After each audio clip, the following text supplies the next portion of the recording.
What years of extreme insecurity has done to me. Years of insecurity made me doubt myself in ways that were incredibly suffocating. I was always second guessing my worth. Am I worth it? Am I capable enough? Am I beautiful enough? And it ruined my brain to constantly seek this instant validation and always searching for something to fill this void. And if you've ever struggled with insecurity, you've probably felt this, where you walk into a room and you immediately start scanning, thinking, who's looking at me? Oh, what do they think? Am I enough right now? How do I look? Like, are they judging me? It's just constant and absolutely exhausting.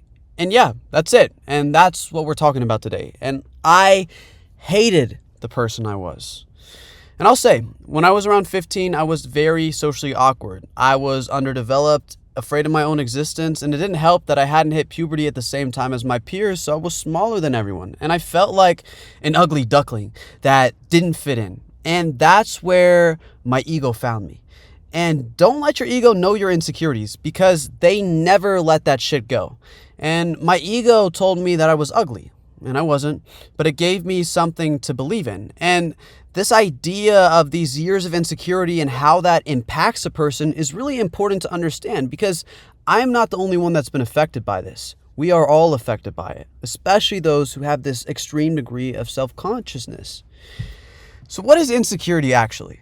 Insecurity is not just low confidence. It's a fundamental disconnection in your self-worth. And you've probably felt this, that, you meet someone new, and instead of listening to them, and instead of actually understanding what they're saying, you're running a background process the entire time. How am I coming across? Do they like me? Am I being weird? And by the end of the conversation, you barely remember what they said because you were too busy monitoring yourself.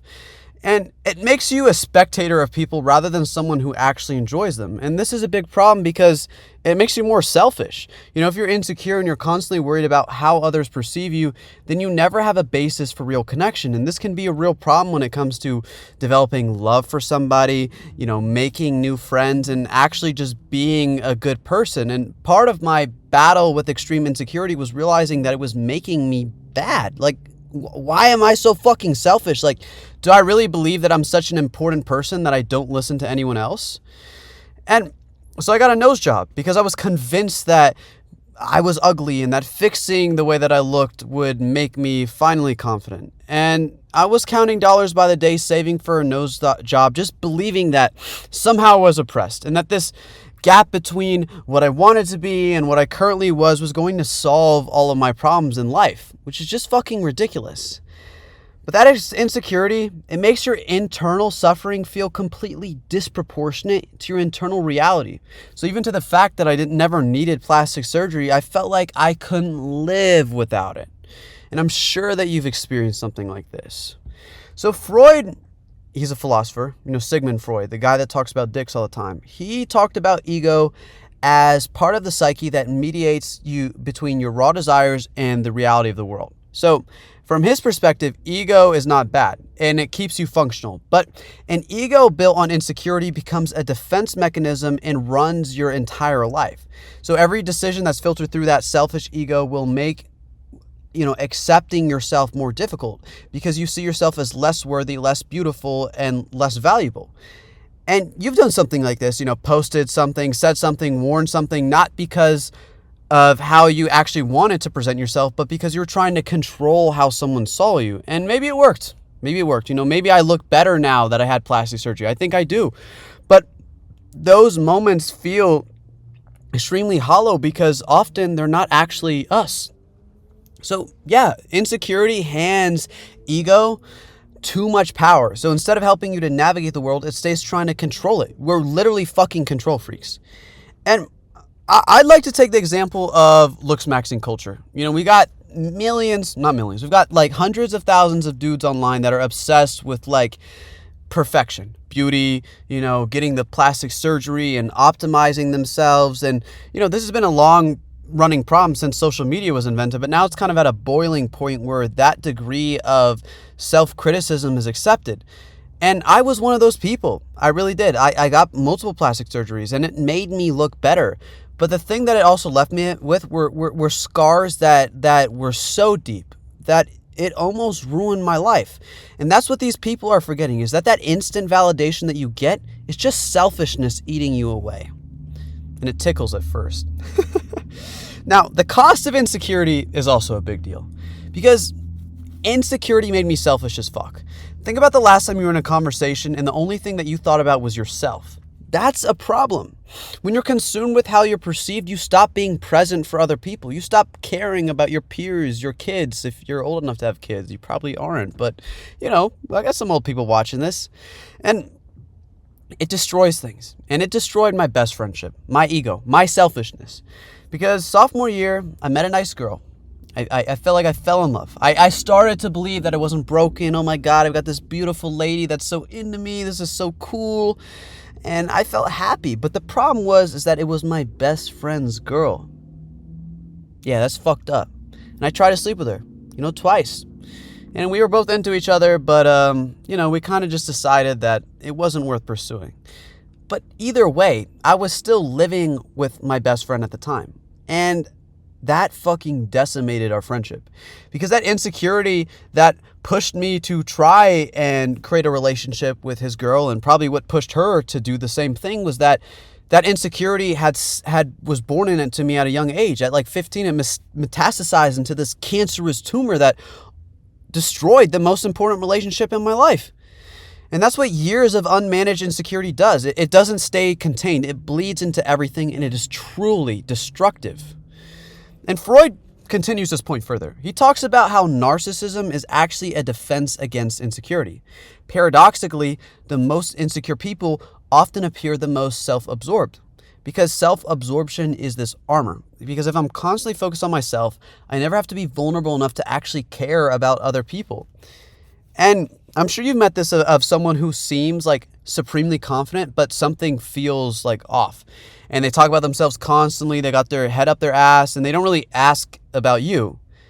And they need to be the most impressive person in the room. And that we often confuse with confidence, but it's not confidence. That's just insecurity wearing fucking Captain Underpants' cape. Okay? So don't get it twisted. All right? And we're living in this selfie culture, okay? The average person takes hundreds of photos of themselves before deciding what to post. And that's not because they're vain, but it's because they're insecure, and they're trying to control how they're perceived before anyone else gets to form an opinion.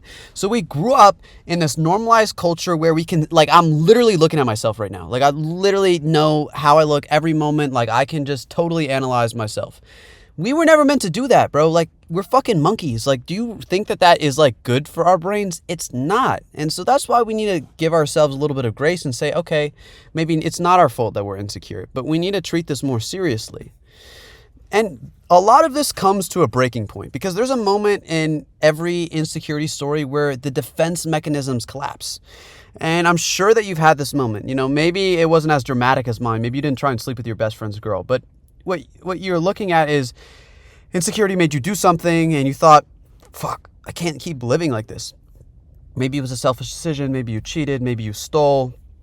And you realize that something had to change. And for me, I decided to make this moment of change to break my lease. I know that kind of fucked my friend over again, but I drove to a river at 5 a.m. and I baptized myself, and I went back to therapy.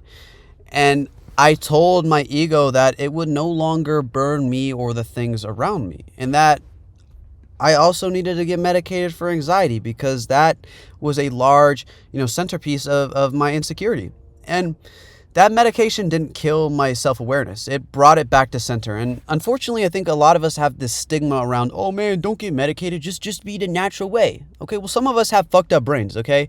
So that's not an excuse to not do the talk work of the understanding and the spiritual work, but man, you gotta prioritize your mental health, bro. Otherwise, you're fucked, okay?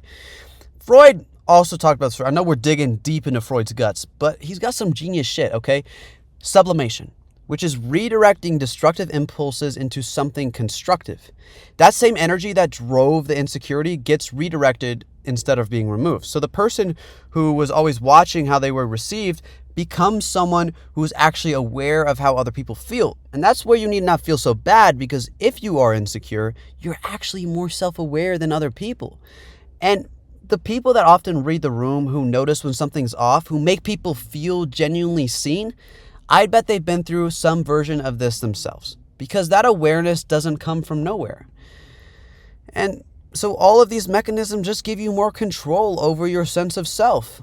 Because if you've been deeply insecure, you're probably more tuned into the ways that people feel than anyone else. You notice micro expressions, shifts in energy, shifts in moods when someone's performing, and that's not a coincidence. That's years of anxious monitoring becoming a superpower. And self-awareness, when you learn to manage it rather than being managed by it, is the greatest gift that you can have. I promise you, it will elevate your life. Because I'm actually paying attention to myself, to other people, to what's happening around me, and I feel like genuinely so much more connected. And that degree of awareness makes you super charming. And you might not be charming now, but that gives you the potential to be super charming. And that's amazing. People love that. So for me, that's come across as, making videos, talking about self-consciousness and self-awareness, and, getting surgery and improving my life and coming to an understanding about why I did the things that I did. And so you have to choose not to run from these feelings. Like nihilism does seem like the easy choice, but those feelings are information, and consciousness is the tool. So you got to learn how to use it. Because a healthy ego isn't an absence of self-awareness. It's the ability to observe yourself without being controlled by all these anxious thoughts. And so there's a difference in noticing that when you're nervous and being paralyzed by it. It's totally natural and okay to sense these things. And my ego saved me, I'll admit, and it still keeps me pushing day to day. So I'm in no way telling you to abandon it. And the most compelling people understand this balance. And I'll be honest, years of insecurity did this to me. It made me doubt everything. It destroyed something precious. It made me baptize myself. It made me a horrible person, but it also made me an amazing, genuinely caring individual. And I would give it up for nothing, because now I have gained the tool of self-awareness with this continual work. And if you're watching this and recognize any of this within yourself, the scanning of the room, the void, the selfishness that you're not proud of, that's not a flaw. That's just an unmanaged gift.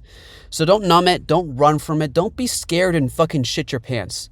Okay? And don't fill that void with instant validation or surgery for someone else's approval. Just sit. Learn to sit, breathe with that insecurity long enough to understand what it's actually telling you. Because underneath it, there's a person who wants to feel like they're enough. And you are. You've always been enough. You just have to let your ego stop telling you otherwise. Have you ever struggled with your ego? Are you overly self-conscious? What do you think the solution to these problems are? Leave me a comment below and let's talk about it.